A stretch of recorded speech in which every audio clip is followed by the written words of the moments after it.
Saudações, eu sou o Android e nesse vídeo eu vou fazer os melhores jogos baseados em desenhos animados. Então quem deu a sugestão vai estar na descrição, chega de enrolação, vamos lá, é fortemente baseado na minha opinião. Turtles in Time, pois é galera, um dos jogos que não poderia ficar fora dessa lista, porque é um jogo muito nostálgico, muita gente jogou, é considerado um dos melhores jogos das Tartarugas Ninja. Muita gente afirma que eles conseguem superar até mesmo os jogos mais atuais. Secret Saturdays, Beasts of the 13th Sun, ou Sábados Secretos e as Feras do Quinto Sol. Talvez esse jogo não seja o mais querido e muito menos lembrado por muita gente, mesmo aqueles que são mais velhos que eu, são mais ou menos da mesma idade, mas é um jogo divertido, diferente de alguns dessa lista. Ele era um pouco mais relacionado a puzzle, estratégia, mas ainda assim não deixa de ser divertido. Generator Rex, Agent of Providence, ou Mutante Rex, Agente da Providência. Um jogo que lembra bastante os jogos do Ben 10 que tinham saído na época, que eram Vilgax Attack, Destruição Cósmica. Sua jogabilidade lembra bastante jogos como God of War, Devil May Cry, Dante's Inferno e dentre outros hack and slash. A modelagem do jogo, apesar de levemente datada, não causa estranheza no jogador atual. Na verdade, é até bem charmoso.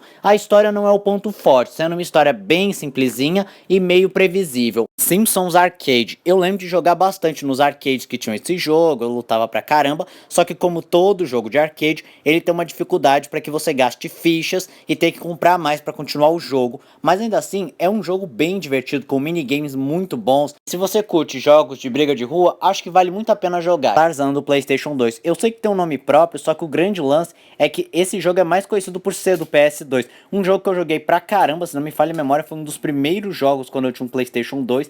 A jogabilidade era bem divertida, apesar de os momentos de usar a força do Tarzan que eu tinha sérias dificuldades. Madagascar do PlayStation 2. Esse foi um jogo muito nostálgico pra mim. Ele seguia quase que fielmente a história do filme, com poucas mudanças, só pra deixar o jogo mais interessante. Mas assim, era muito divertido você poder jogar com o Alex, com o Melman, com a Glória e com o Martin. Também com os pinguins, era muito divertido. Cada personagem tinha uma jogabilidade própria, ou seja, não ficava um negócio tão repetitivo ou sentindo que era uma mudança de skin.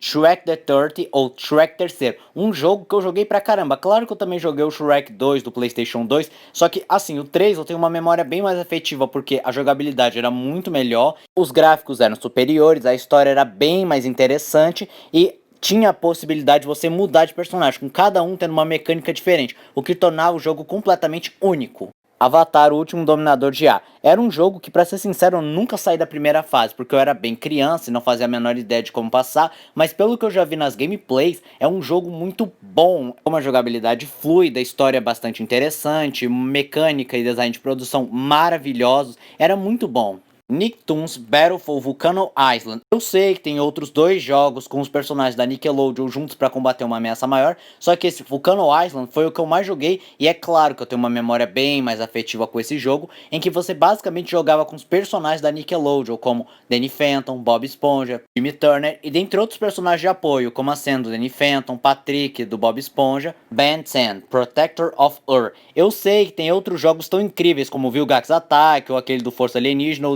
Destruição Cósmica, só que eu decidi escolher justamente o Protetor da Terra porque foi o primeiro jogo do Ben 10 e ele literalmente iniciou todos os clichês que todo jogo do Ben 10 tem que ter, como por exemplo, o Omnitrix dá defeito, ter um número X de aliens, cada alien tem uma função específica, ter Quick Time Event e poder ter ou não o controle mestre para trocar de alien imediatamente. Um jogo muito nostálgico e importante para toda a história de Ben 10 nos videogames. E esse foi o vídeo de hoje. Se você gostou do vídeo, se inscreve no canal, compartilha o vídeo, comente, dê seu like. Dê sugestões de que vídeo vocês querem ver aqui no canal. Também não esqueçam de ativar as notificações e encher o vídeo de like caso gostem dos meus vídeos. Então, eu sou o Android.